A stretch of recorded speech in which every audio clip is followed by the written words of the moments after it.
Hi, everybody, and welcome to Out of the Gate, Daily Racing Form's weekend handicapping preview program. I'm Dan Ullman. Thanks so much for watching. Here's what's coming up in this week's edition of Out of the Gate. The fall racing season begins in earnest with some competitive turf racing at Kentucky Downs. DRF handicappers Mike Beer, Matt Bernier, and I will take a look at 3 graded stakes races at Kentucky Downs: the Kentucky Turf Cup, the Kentucky Downs Turf Sprint, and the Kentucky Downs Ladies Turf. Jake Kay's Play of the Day will focus on a daily double at Kentucky Downs. Craig Milkowski's TimeformUS Spotlight, the Super Derby on the turf at Louisiana Downs, and Nicole Russo will take a look at 2 really interesting races at Belmont Park for her pedigree pick. All that plus horses to watch, best bets, and lots more. So let's break Out of the Gate. We begin Out of the Gate with our horse watch segment. We've been pretty hot lately with our horse watches. At least 5 of our horses on our horse to watch list have come back to win in recent weeks. Let's keep the streak rolling. Matt, where's it going to be? Pavel. We saw Pavel this past weekend, Labor Day weekend, run in the Smarty Jones Stakes. We're going to take a look at that race right now. Keep in mind, Pavel's only started 3 times. We saw him run up at Saratoga in the Jim Dandy. He was part of that pace duel, or whatever you want to call it, that fell apart. And okay, the Jim Dandy hasn't been great, but he's burying this field. Keep in mind, there's nobody in this field really worthwhile. But this is the local prep for the Pennsylvania Derby, and if this horse runs like this, and he was a washed-out mess in the paddock before race, so it's a bit of a concern, but if he runs like that in the Pennsylvania Derby, you've got to look at him and say, you know what, he's one of the more interesting runners in there. You're in a 103 buyer right there. Could give Doug O'Neill, Paul Redham a potent 1-2 punch in the Pennsylvania Derby. Of course, they have the very talented 3-year-old IRAP already. Mike Beer, NYRA analyst, you're very excited about this 2-year-old filly trained by who else, Chad Brown? Yeah, if you spend $575,000 for a 2-year-old filly at the sale, and she's a turf horse, who do you give her to? You give her to Chad Brown. This is significant form, creative cause filly. She made her debut at Saratoga from an outside post. She took money. We're going to show you the start of the race, the run to the first turn here, if only because it almost looks like 2 different horses from here to the first turn, and then when we pick it up again in the stretch. She's very green at the beginning of this race for some reason. You can see Arvet Ortiz trying to get her to the inside, and she's just going to lose focus here for a bit as they head to the first turn, and she totally loses her action. Looks like she almost wants to fall down there into the first turn, and it almost takes her out of the race. But now as we turn into the stretch, she's gotten herself back in position. She's in the clear on the outside. This does not look like a green filly at all through the stretch. She is clear, and she is straight as a string, running right by these horses in the stretch. This is a pretty powerful performance for a horse, considering all those antics into the first turn of this race. And she wins for fun in here. She was eventually, unfortunately, disqualified for those antics early in the race, but this filly can run. Very, very impressive performance. Perhaps a maiden race, perhaps even a graded stakes race at Belmont, and perhaps Chad Brown has his eyes on the Breeders' Cup Juvenile Fillies Turf. My Horse Watch has his eyes on the Breeders' Cup Sprint, perhaps as an under-the-radar runner. Let's take a look at Imperial Hint last week in the Don Levine Memorial at Parks. Only a 4-horse field, but this horse never got out of a gallop under Javier Castellano. He is just going to draw away, drifting out just a bit under his own power in the stretch. He wins by almost 7 lengths. He stops the clock in 107 and change. He earns a 109 buyer speed figure. And this is not anything new for Imperial Hint, who has won his last 5 races, all 5 of them with triple-digit buyer speed figures. He has the ability to go to the lead, he has the ability to rate, and he is on his way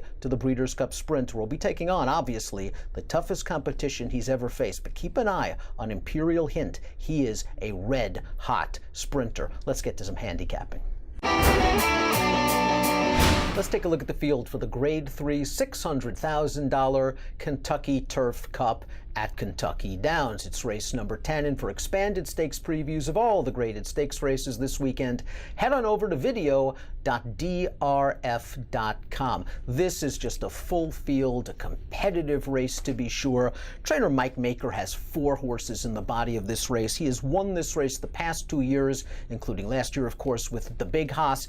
Enterprising is the morning line favorite, Matt. Enterprising ran a lot better than expected at a big price recently in the Arlington Million. Where does he fit in this race? He's got to be viewed on the short list in contenders, I think. Like you say, that Arlington Million, I may not be a huge fan of the race as a whole, and he did get a very good trip, all things considered. He had to steady a little bit, maybe about the 16th pole, but he gave an honest effort, an honest account of himself. I don't see any reason why the distance is going to be a huge issue for him here. And again, you made mention Maker's overall record in a race like this. Throw him out at your own cause. Mike, your top pick in this race is really itself since being stretched out to these marathon distances. It's Muqtazer. Is he this good? This is a big class test. Yeah, I guess we'll find out. What he has going for him, though, as you point out, he was always cut out to be a nice horse in Europe, and I feel like he's gotten back to his good form since they finally decided he's just a turf horse. They tried to make him a dirt horse for a while in the States. It's not happening. He's not a dirt horse. He's been much better since they switched him back to grass, and I like that they stretched him out at Saratoga, and they went along with him twice. And I thought he ran really well both times. Now, he had pretty soft trips both times, too. This is the second of his 2 wins up there where he actually conceded the lead to the runner-up in this race, Mark My Style. Mark My Style went a very moderate pace in here. I like the way Muqtazer comes and gets him in the stretch, so this is a nice performance for this horse. I think he fits right in with these horses. I mean, yeah, it's a good field. It's a solid field. It feels like a sort of a wide-open kind of race. I don't see why Kieran McLaughlin and the Shadwell crew would be afraid to take on any of these horses, though. Matt, one of the big handicapping angles at Kentucky Downs has to be horses for courses. It's just such an odd European configuration. Some horses like it. We've seen some horses not take to it at all. Your top selection in this race, Bullard's Alley, ran so well in last year's Kentucky Turf Cup against De Big Haas. You can make a case he ran a winning race, but again, De Big Haas just ran a little bit better than he did. And I think this horse, his overall PPs, they may not look all that good. It's been a long time since his last victory, but I think he's in a little bit better form than maybe the racing form would suggest. This is his race 2 starts back up at Woodbine, and I have to be honest, this may be one of those rare instances where I think Javier Castellano may have moved just a hair early considering how long the stretch is at Woodbine. You're going to see he's eventually going to take over. He's just going to get run down a little bit at the very end.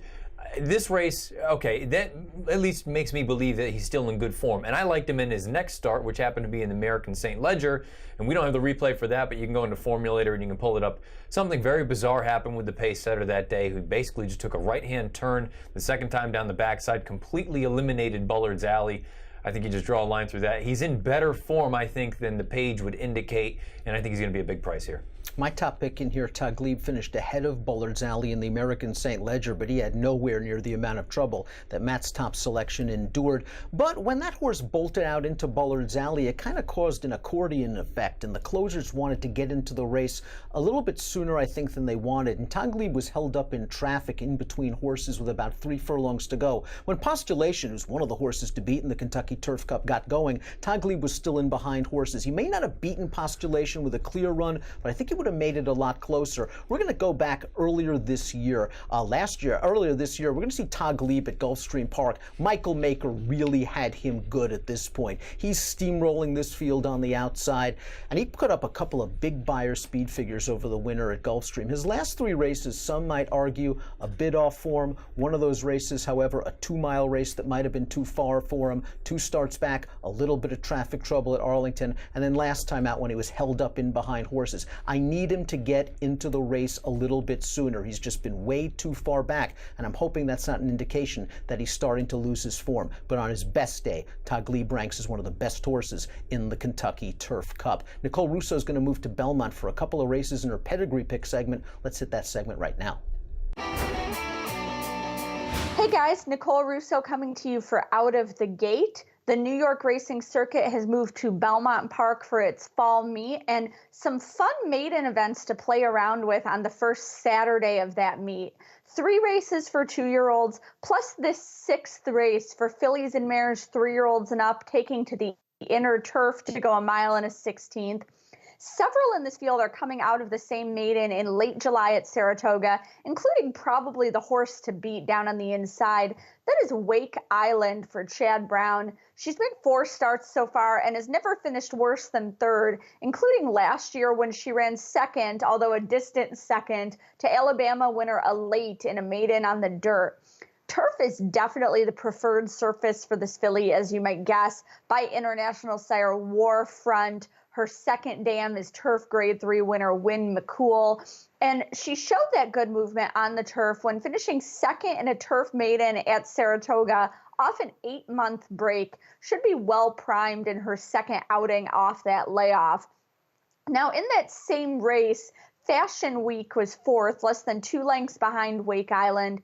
The Speightstown filly was making her first start on turf. She's out of a Group 3 winner and Grade 1 place turf runner in Thaskin's Theory, and that mare a half-sister to juvenile champion Stevie Wonderboy. Definitely both turf and dirt ability in this family, but the turf was obviously worth trying as this one picked up a check. We'll see if she moved forward here, and she might be one to take a look at a little bit of a price. Coming out of that same maiden, Elude was 7th in her first start off a bit of a break, and Length was 9th.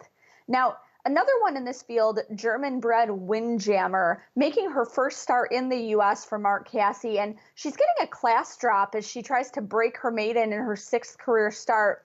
Her resume includes 2 unplaced efforts against Group Stakes Company in Europe. In her other 3 outings, she's been 2nd each time, including one race at a 1.3 The typical long-winded nature of the German thoroughbred, this 1.16 is going to be well within her scope. Let's introduce you quickly to her young sire, Campanologist, who you might not be as familiar with. By King Mambo out of a Sadler's Wells mare. He was a Group 1 winner in Italy himself. His first foals are 3 Windjammer from that first crop, and he already has a German highway in Langtang on his resume. I like Windjammer maybe with a touch of value in this race. Now, I do want to take a quick glance at one of those 2-year-old maidens on the card. The second race for 2-year-olds sprinting on turf. You'll see toward the outside Triangulate, who's from the first crop of Warfront's Grade 1 winning son Data Link, and Divine Entry by the multiple Grade 1 winner Point of Entry, also his first crop. Both of those should turn out to be excellent turf sires. And we have Solid by the late, great Smart Strike in there. But I want to call your attention to a horse I think might be a bit of a price play, at least in your exotics. Factor This is stepping up from an unplaced effort in a maiden claimer into maiden special company. Normally, I'd toss an angle like that, but that race was on the dirt, and I think turf might be this one's preferred surface. He's by the Factor, a Grade 1 winning sprinter, son of Warfront, who could turn out to be one of these hidden turf sires. His dam is a British-born daughter of the great Singspiel. And with experience under his belt and at this 6 furlong distance that I think he's suited for, I think he might be a bit of a play in this race because I think some others in here might need a bit of a race or a bit more distance. Thanks for tuning in to Out of the Gate. We'll be back with more on this weekend's racing after these messages. North America's first yearling sale for horses with turf appeal is coming to Fasig-Tipton. Selected yearlings by the nation's top turf sires. The Fasig-Tipton Turf Showcase presented by Woodbine Racetrack, September 10th in Lexington, Kentucky. Where will you be?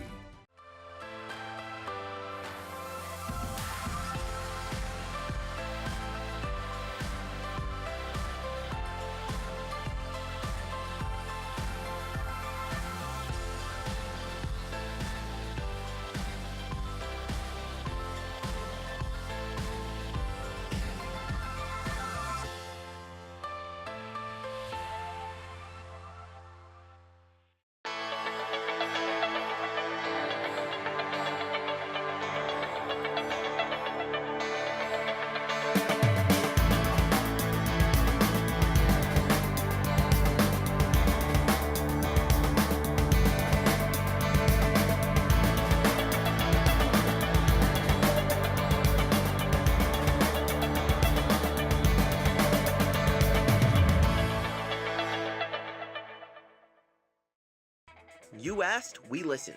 DRF Plus has more flexible subscription options. Use DRF Plus Basic for exclusive news and analysis, including our DRF Live real-time news feed.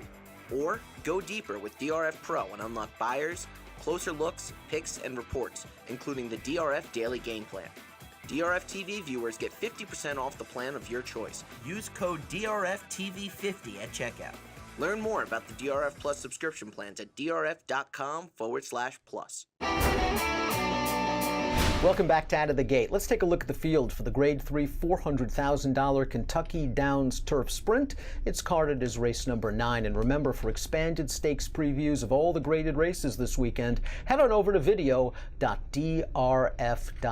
The morning line favorite, Mike Beer, is the number 10 Hoagie. Off the Mike Maker claim, how many times have we seen it? Mike Maker claims these hard-hitting turf horses and just seems to move them up several lengths. Hoagie doesn't need to be moved up several lengths. He's right there from a figure and class standpoint. Yeah, he's just way the horse to beat based on his current form. And you're right, Maker's, he's just one of those guys. He has very few peers off the claim, especially with turf horses. It's sort of odd to see him reach in for an 8-year-old who's run 44 times, but it seems pretty smart to claim a turf sprinter, especially a good turf sprinter, when you have a $400,000 race on the horizon, because you don't get many of those in this division. Hoagie's way the horse to beat, and I think he actually ran maybe a little bit better than it looks in his last race, Dan. They ran him at Saratoga. I don't know. I thought maybe he got a little bit of an overly conservative ride here from Florent Giroux. He just kept him at the back of the pack the entire way here. They did not go a fast pace at all in this race.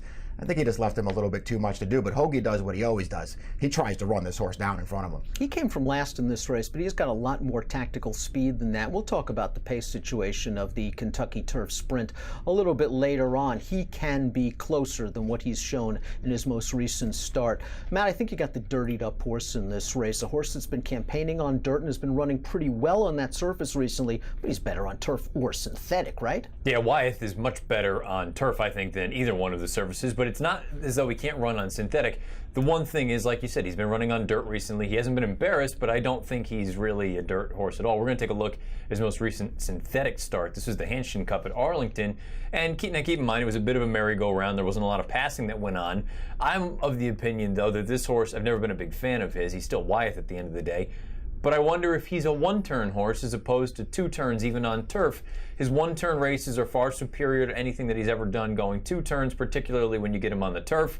I think he's going to be a decent enough number in here. I don't love him, but I don't love this race as a whole. I'm going to take a shot with Wyeth. Like you, I like him back at this 6.5 furlong distance. It should hit him right between the eyes. Mike commends in very good form for Bill Mott right now. Good trip last time out, but you still think he's got a forward move in him. Yeah, he probably will have to take at least some kind of step forward in this race. But his last race at Saratoga, I thought, was fine. He was a very heavy favorite as part of an entry, and you're right, he did get a perfect trip in the race. You can just see that he sat in behind the lead the entire way. They took him clear at the top of the stretch.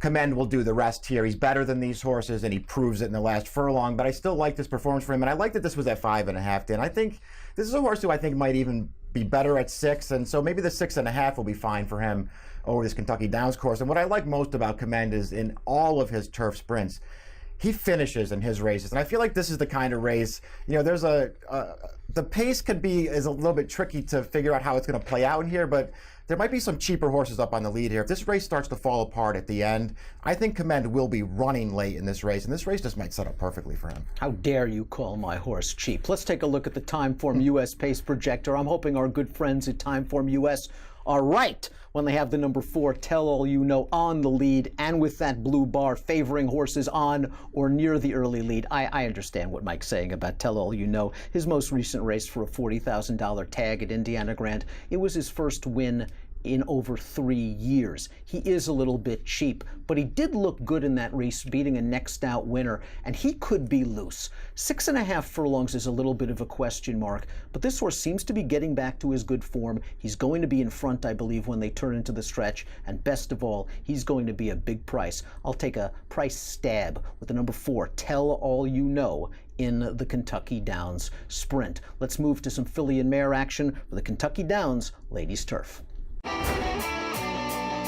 Miss Temple City, the big favorite in the next race we're going to handicap, the Grade 3 Kentucky Downs Ladies Turf. Let's take a look at this field. $350,000 is the purse. For expanded stakes previews, visit video.drf.com. Before we get to Miss Temple City, there's another notable filly in here with a good amount of ability, and that is the number 4, Zepessa. And Matt, Zepessa did some really good things when stretched out for the first time last year for trainer Michael Stidham, and I still think those distances that she was competing in, while she ran very well, were just a little bit long. Let's go back to her race 2 starts back. It was 1 mile and 3/8 at Delaware, the Robert G. Dick Memorial. She's a big favorite. She's controlling the pace, and she just doesn't see out the trip. Yeah, she doesn't finish. That's the problem. And I think, to me, that's kind of the overall theme of this race. It's a matter of horses that this year, their form has just not continued on. They haven't gotten any better, or heck, they haven't even replicated it. You see her now, she's just kind of floundering around, crying for the wire. She's just going to get nipped late. I agree with you. The distance, much too far. This mile at Kentucky Downs, I don't know if it's actually going to be a benefit for her, because I don't know if it plays like a true mile or it plays longer than that. The good thing for her is she's going to be forward in a race that there's not a ton of speed. Mike, was it simply the distance in the last few races, or is there a chance that Cepesa has not come back as good this year? Yeah, I guess it could be a little bit of both. I'm willing to give her another chance as they go a little bit shorter with her. You saw in that replay that we just put up there at Delaware. I mean, she was looking for mommy there at the 16th pole, and she didn't find her. I don't know. I like her cutting back. I'm not sure that I love her recent form, however, and will she be on the lead early in this race? I think she should be. Will she be absolutely loose in this race? I'd be surprised if that was the case. Mike, now let's get to the horse to beat. That, of course, is the multiple Grade 1 winner, Miss Temple City, who once again went to Royal Ascot. It did not work out very well. She came back in this race, the matchmaker. It seemed like a bit of a curious spot off of the layoff as a favorite, and she disappointed. Yeah, she really did disappoint in this race, and there's no real excuse for it either. She got a really good trip and ride in here. Edgar was riding her very confidently to the top of the stretch. Once he set her down and asked her the question, Miss Temple City wasn't there, and that's kind of rare for her. And you're right, too. This was a weird race to run her in, and it feels like this Kentucky Downs Ladies Turf is another weird race to run her in. She's a legit Grade 1 quality horse, but they're not finding those races for her right now. But still, you're going to pick her on top in here. Is it simply because none of the competition really excites you? Yeah, I don't have any problem with anybody who just tells me, you know what, her first 2 races this year aren't very good. They're not showing a lot of confidence in her, and there's no reason to take a short price on her in this race. I agree with all that stuff. I went through this race a couple of different times. I do not like the alternatives, so I'm not betting against her, and for that reason, I won't pick against her. Matt, you and I like the alternatives, and we're going to try to bet against her if Linda goes off at a fairly playable price. It is kind of, though, the pick your poison race, because none of these fillies and mares are really in fantastic form. But Linda at least has shown in the past that she can run a little bit. We're going to take a look going back to the beginning of the year. This is her first start off a long layoff, and there's a nice horse on the front end named Celestine who's out there cutting out the fractions. And all things considered, I thought this was a good starting off point. The problem is, you see her on the outside chasing widest behind, again, a loose on the lead horse who is very, very talented. The problem is she hasn't taken a step forward, and that's my biggest concern. Her most recent run at Indiana Grand, you could make the argument that she ran the better race. The horse that beat her that day shot up the inside. She's also going to run into her in this spot. Dan, I think the thing that you and I are at least interested in or hopeful, she has proven over the Kentucky Downs turf course, which to me is no small feather in her cap. I'm hopeful that that alone is enough to get her over the top. When Linda won her seasonal finale last year in the Mrs. Revere Stakes, I was really hoping that trainer Ian Wilkes would have her primed for a big 4-year-old campaign. And as Matt mentioned, it just hasn't happened yet. We saw the seasonal debut at Gulfstream. It was a good effort behind Celestine, and then she ran just fine behind Roca Rojo at Churchill Downs. But the race 2 back wasn't that great. I agree with Matt. I think if you switch the trips between Bowley and Linda from the most recent start at Indiana Grand, Linda wins. But again, she's got the race at Kentucky Downs. She hasn't taken that necessary step forward yet as a 4-year-old. I'm hoping getting back to Kentucky Downs will help her out. I'll go with Linda in the ladies' turf. JK's got a daily double at Kentucky Downs. Craig Milkowski from TimeformUS spotlights the Super Derby at Louisiana Downs. Let's go to those segments. Hey everybody, welcome to JK's Play of the Day. A little bit of a hangover, racing hangover with Saratoga and Del Mar wrapping up. Nothing that Kentucky Downs and Belmont and Los Alamitos can't take care of. The calm before the storm, before the Breeders' Cup. We're going to take this play out and play a double at Kentucky Downs, starting in the 9th race, the Kentucky Downs Turf Sprint. Interesting 6.5 furlong distance, similar to Santa Anita. Course is also a little bit different out there. Some hills, you're uphill at times. So when I think you're playing Kentucky Downs, you always want to look for horses that have excelled over the course. That always isn't always the case, but you always want to look for trainers that excel on the course. There's 2 horses I'm going to look at in this spot for the first leg.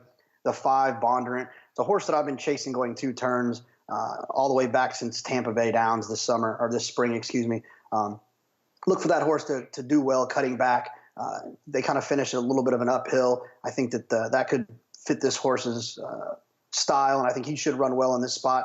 It should be a little bit better than 7-2, I would think, with some of these other sprinters that are in here with this horse cutting back. The main horse that I'm going to use, though, and the horse that I'm really excited about betting is the 10, Hoagie. Hoagie's always been a top-class sprinter. He's in the barn of Mike Maker now. Mike Maker's been known for the stamina he can put into horses, sprinters, and long-distance horses. Look at his mile-and-a-half resume with claiming types. And so I would expect that Hoagie should have no problems stretching from 5.5 to 6.5 with Mike Maker. And like I said, Maker does well at this meet. So I would think that those two should give you a good opportunity to get through the first leg of the double starting in race 9. Stretching out to the 10th, going a mile and a half from one extreme to the other. We've talked about Mike Maker before in this spot. I'm going to use Oscar Nominated here. I thought that horse ran better than it looked last time at Arlington Park. And like I said, Maker runs well here, so I would expect that horse to run better. And then I'm going to use a couple of bombs and a little bit more likely horse. The 10 St. Louis is a horse that was at Saratoga and last time and ran well enough. It was a pretty big price that day at 8-1. 20-1 on the morning line. I would expect or 30-1, excuse me. I would expect he's going to be a little bit shorter this time around.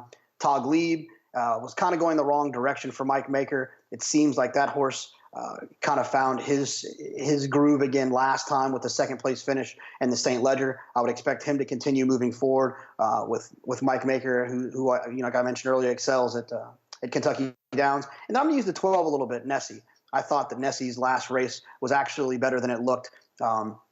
If you take a look at the race at Saratoga, it was an impossibly slow pace. He was far back, about 5 to 2 lengths at some points of the race, and finished well enough. The final figure is a little bit slow because they went so slow, and turf figures can always be a little bit tricky. So I think that's one that could fall through the cracks at a big price. So in the double, I'm going to use the 5, 10 in the first leg, and the second leg, I'm going to use the 4, 10, 11, and 12. We'll see you next week. Good luck.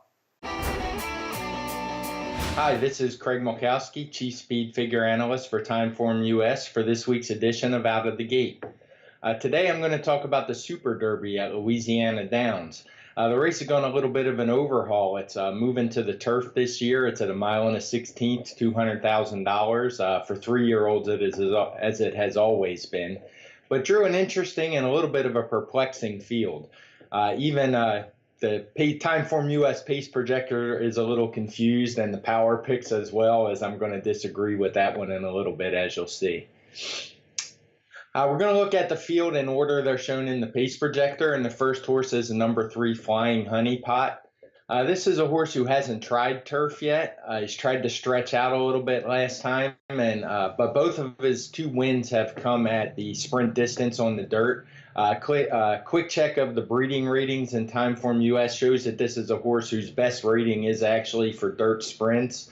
He's much weaker on turf and turf routes, so even though it looks like he may get an easy lead, he's not really a horse I consider a contender in this field.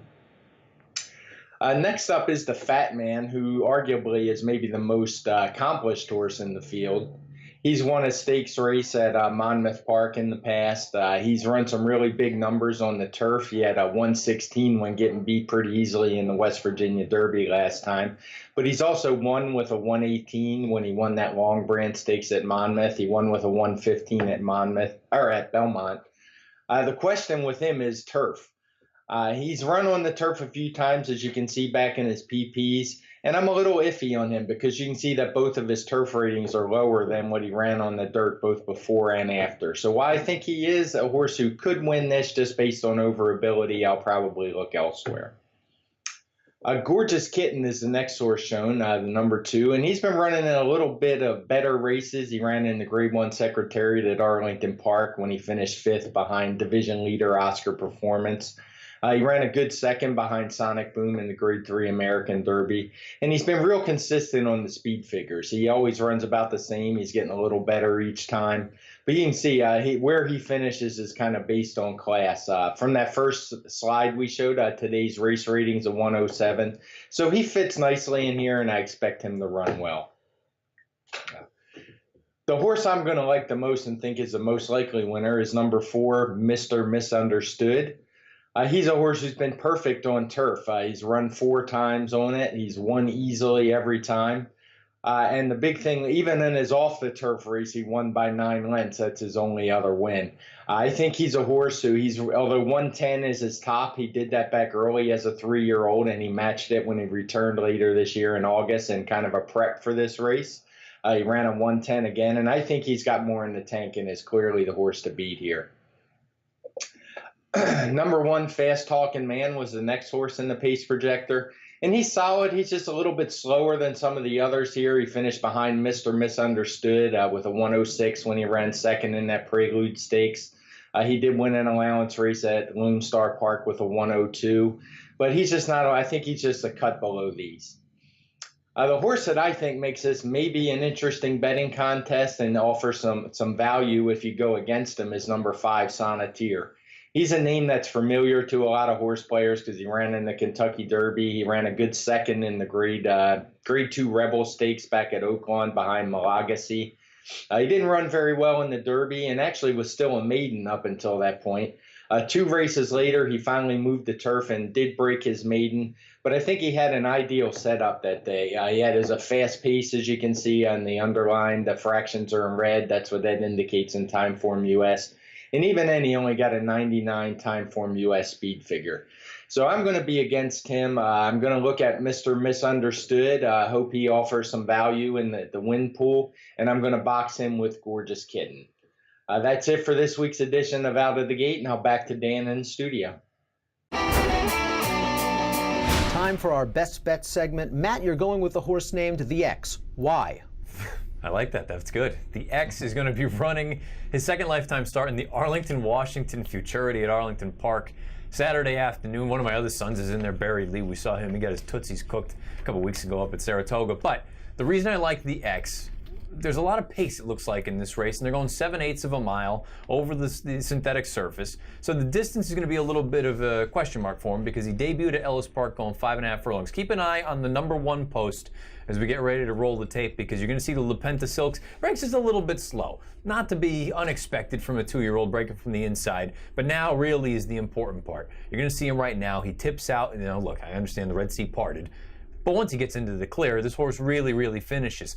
The interesting thing about this entire race, the Arlington, Washington Futurity, the buyers are all over the charts. You've got a horse with an 85, and you've got a horse like this, the X, who comes in with a 43 buyer. If you believe the speed figures, he's got no shot. I'm not entirely sold on the fact that this horse ran that slow. I think he's going to get the pace that he needs. He should be a decent number. I love the outside post. Ben Colebrook does good work. Give me the X in the Arlington, Washington Futurity. You don't see too many 2-year-olds win like that. A lot of them win in gate-to-wire fashion. This one showed a lot of heart overcoming that poor beginning. Mike Beer, NYRA analyst, what's your scheme for making money this weekend? Oh, wow, you're on a roll today. Race number 5 at Belmont Park's a 1X allowance on the turf for 3-year-olds. It's a big field. There are a lot of different ways to go in this race, but it's just one of those fields where the more exposed form in the race doesn't do that much for me. I wanted a more lightly raced horse, and Scheme is that more lightly raced horse for H. James Bond off of a 122-day layoff here. Last race left a little something to be desired. I was pretty disappointed with how she ran, but she was wide and uncovered for a long way in there, so I'm going to give her an excuse for that one. Going back to her career debut at Gulfstream Park, this was sort of the race that caught my eye initially. Now, she had a little bit of trouble early in this race. Nick Juarez did a great job getting her actually a pretty good trip in this race after the early trouble. Splits horses in the stretch, goes on with a pretty nice finish in this race. I like this as a starting off point. Her next start came in a stakes race. She had a real trip in that race. And it felt like she was a horse to follow from there. I'm going to give her one more chance here as she comes off a little bit of a layoff. Hopefully she took a little bit of a step forward in the downtime. This is the right field if she can really run. I'm going to go to the Mid-Atlantic region for my best bet. Laurel Park, race number 9. Number 7, It's the Journey. I don't like the horses that are going to take a lot of money in this race, most notably a Fleet Willie, who came back off a long layoff last time out and won in gate-to-wire fashion at Delaware. But if you go back and look at the charts and watch the races at Delaware from the afternoon of Fleet Willie won, 6 of the 7 races were won on the lead, on the rail, and a Fleet Willie, I think, was benefited and aided by a track bias. I think he might be up against it as he cuts back in distance. Red Dragon Tattoo also figures to take money. He's got a lot of speed, but he added front wraps in his most recent start, showed speed, tired, and is now cutting all the way back to 6 furlongs. I'm against him. It's the Journey is the sharp horse, and we're going to go back to his most recent win. It's the Journey is sitting on the outside, and his jockey is just sitting chilly as he takes over with a 3-wide sweep. Jock takes a peek behind, and he is off to the races. This is the 3rd consecutive victory for It's the Journey for trainer Michael Trombetta. Buyer speed figures of 91, 90, and 89. And it could be a similar journey for It's the Journey this Saturday at Laurel because he draws the far outside post with speed to his inside. I think he's going to sit a more comfortable trip just to the outside of these speeds, most notably a Fleet Willie. Stepping up in class, he's going to be facing a better field. I'm hoping he drifts up a little bit from his 5-2 morning line. That's It's the Journey at Laurel. Thanks for watching this week. Best of luck when your horses break out of the gate.